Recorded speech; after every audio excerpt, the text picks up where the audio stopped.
문재인 대통령이 현충일 추념사에서 애국 앞에 보수와 진보는 없다고 말했습니다. 좌우 합작을 이룬 임시정부의 통합광복군이 대한민국 국군 창설의 뿌리가 됐다며 약산 김원봉 선생도 거론했습니다.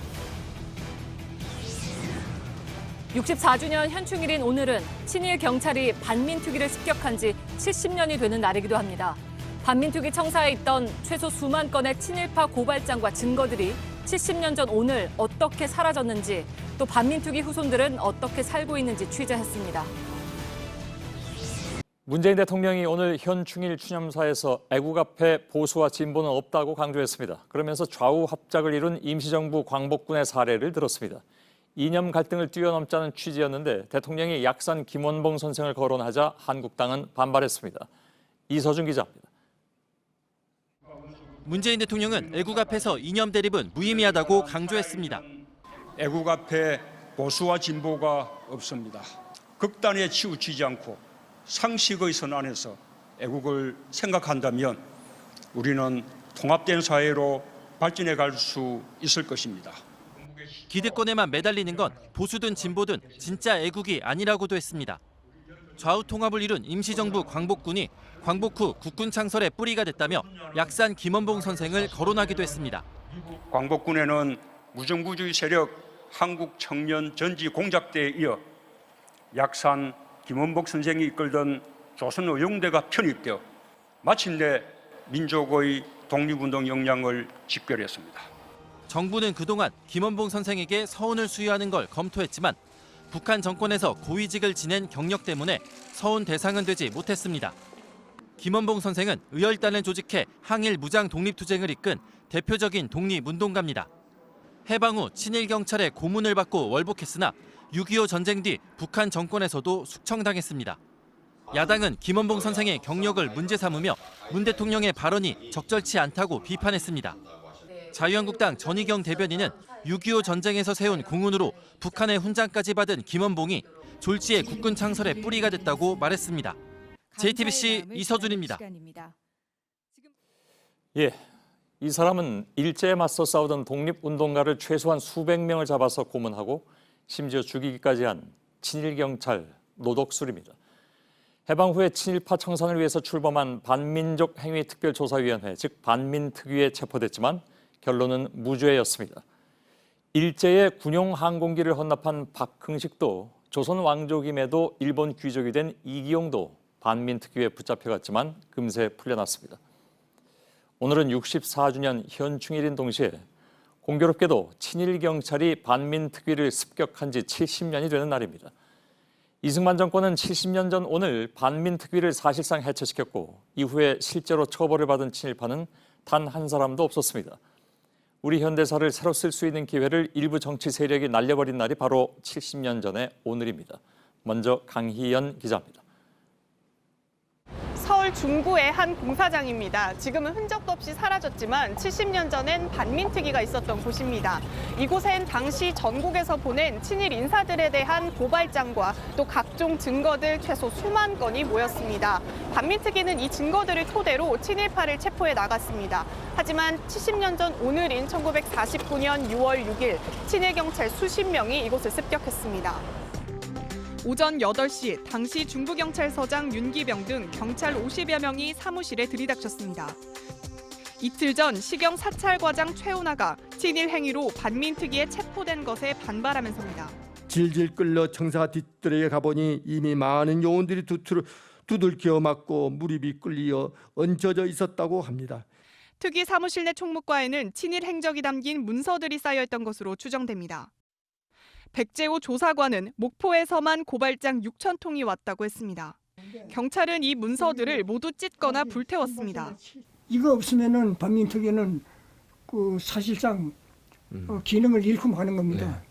그러니까 얘들 들어와서 이 흔적부터 없애버린 거예요. 친일의 증거가 사라지면서 체포된 친일파들이 줄줄이 무죄로 풀려났습니다. 광복 후 이승만 정부에서 경찰 간부의 80%는 일제에 부역한 친일 경찰로 채워졌습니다. 경찰 조직을 장악한 친일 경찰들은 자신들을 향할지도 모를 칼날을 피하기 위해 반민특위 흔들기에 안간힘을 썼습니다. 서울에 이어 강원과 충북 등 지역 조사부가 잇따라 공격받았고 그 사이 반민특위 위원들은 모두 자리에서 물러났습니다. 6월 6일이 이제 어쨌건 시작이긴 하지만 그것이 전부 다가 아니고 이제 전국적으로 이렇게 확대될 뿐만 아니라 프락스 사건이나 아니면 백번 킹거 암살 음모 사건이나 이런 거하고 같이 연결되는 기습 사건이 일어난 지 넉 달 만에 반민특위는 완전히 해체됐습니다. JTBC 강연입니다. 예, 반민특위의 출범 당시에 반드시 단죄해야 할 친일파 1순위로 많은 사람들은 친일경찰 노덕수를 꼽았습니다. 반민특위는 실제로 그를 붙잡았는데 노덕수의 체포는 되레 반민특위 습격의 결정적인 계기가 되고 말았습니다. 이승만 대통령은 노덕술이 체포된 이후에 석방을 지시했는데 이런 내용은 당시 국무회의 회의록에 고스란히 남아 있습니다. 정정문 기자입니다. 어떻게 저를 의심하실 수가 있습니까? 천만 관객을 넘긴 영화에 등장하는 이 인물은 노덕술 등 다양한 친일 경찰에 뿌리를 두고 있습니다. 고문으로 악명 높았던 노덕술은 반민특위 주요 체포 대상이었습니다. 그는 49년 1월 25일 붙잡혔는데 이승만 대통령이 직접 그의 석방을 챙깁니다. 체포 사흘 뒤 열린 국무회의에서 이 대통령은 노덕술은 치안 기술자로 정부가 보증해서라도 풀려날 수 있기를 바란다고 말합니다. 또 2월엔 노덕술을 반민특위 사무실에 가뒀다는 보고를 받은 이 대통령이 불법 조사관과 지휘자를 체포해 법에 따라 처리하라고 지시합니다. 또 다른 기록엔 대통령이 직접 반민법 해당자를 비밀 조사하고 선처하라고 지시한 내용이 적혀 있습니다. 이 대통령은 반민특위 시작부터 민심을 흩어놓고 손해만 생길 뿐이라며 부정적이었습니다. 자신을 적극적으로 돕던 친일파를 보호하기 위한 조치였습니다. 습격 사건 직후인 8일 AP와 인터뷰에서 내가 특위 경찰대 해산을 요구했다고 말하기도 했습니다. 친일파와 이승만 대통령의 6월 총공세에 반민특위 활동은 급속하게 힘을 잃었습니다. 응당한 그런 그 처분을 받아야 되는 것이죠. 이제 우리 사회는 오히려 이 친일파를 처벌하기 위해서 설치되었던 이 반민특위가 좌절되면서 면죄부를 주게 된 것이죠. 이는 나치 협력자를 처벌한 유럽 국가들과 대비됩니다. 프랑스는 사형 선고를 6천 건 이상 내렸는데 이 중에서 700건 넘게 실제 집행했습니다. 강제 노동과 징역형을 3만 5천 건, 부역죄도 4만 6천 건 선고했습니다. 하지만 우리나라에서는 일제에 협력했다는 이유로 처벌받은 사람은 한 명도 없습니다. JTBC 정종문입니다. 예, 70년 전 오늘 반민특위가 와해되면서 역사는 가해자들에게 관대했고 피해자들에게는 가혹했습니다. 반민특위 사람들은 되레 빨갱이로 몰려서 음지에 숨어 살아야만 했습니다. 유선의 기자가 취재했습니다.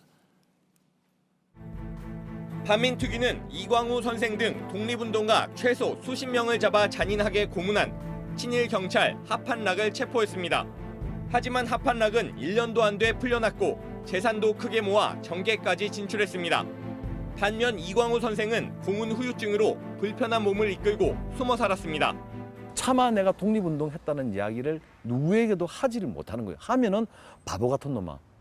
네 친구는 공부를 해가지고 일본 갔다 유학 갔다 와가지고 지금 뚱뚱거리고 국회의원하고 뭐 하고 있는데 니는 뭐 했노? 네 몸이 왜 그런데? 왜 다리를 저는데? 니는 바보야. 그런 비아냥과 반민특위 위원장 김상덕 선생의 자손들은 수십 년 동안 연좌제로 고통받았습니다. 정부가 반민특위 활동을 했던 독립운동가들을 난데없이 빨갱이로 몰면섭니다. 신원 증명서가 있어요.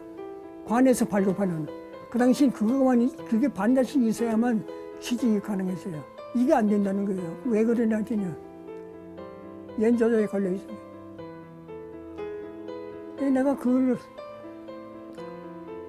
하늘이 그냥 무너지고 그냥 주저앉아 버렸어요. 독립운동을 인정받은 건 40년이 지난 뒤였습니다. 건국 훈장을 받았지만 친일파가 씌운 빨갱이 집안의 굴레는 남았습니다. 이 소금을 받으면서 스스로 연좌제에서 해방됐다고 생각한 거지 우리한테 고지한 사실도 없고 그 뒤에도 계속 우리 피해자들은 음지에 숨어 살아왔어요. 반민특위 특경대원 김만철 선생의 손녀는 할아버지 생전에 독립운동을 했다는 말을 한 번도 듣지 못했습니다. 빨갱이라는 오명을 써서 후손들에게 그게 해가 미칠까 봐 한마디 언급도 안 하시고 그렇게 한평생을 살다가 JTBC 유선입니다.